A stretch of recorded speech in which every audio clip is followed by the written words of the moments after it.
Hello everyone, Radhe Radhe. आज मु सकाल उठे रेडी होकर बाहर जाइए धबलेश्वर आ भर टे स्टाइल मारिक वीडियो भी बनई देती। मम्मी रो मोर बाहर जाइए धबलेश्वर। तो मम्मी जेहेतु गाड़ी चलाऊला तो मोर तो किसी काम नाला, मुझे खाली पचर बस वीडियो बनाऊली। दीर्घ समय गाड़ी चलवा पर आम जाकि पहुँच जाइलु स्टाण्ड रे। सेठी मम्मी गाड़ी रखीदेक आसी जाइला आम पदयात्रा बाहर जाइलु। फाइनाली जाकि आम पहुँच जाइलु बाबा धबलेश्वर पाखे। आईटी मोर गोटे भिकमका सांग भी मत मिल जाइला।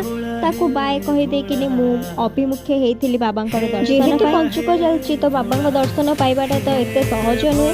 दीर्घ 4 घंटार अपेक्षा पर बाबा भलरे भलरे दर्शन हो गला। आत बहुत जोर से भोक भी लगुला तो टे खाईदेकिनी पलैली टे बसवाई। आसला बेले देखी बालଯାत्रा पड़े बहुत भल भाव सजा जदि मो वीडियोटा भल लगी तो लाइक कमेंट शेयर सब्सक्राइब करने जमे भूलिए ना। रही।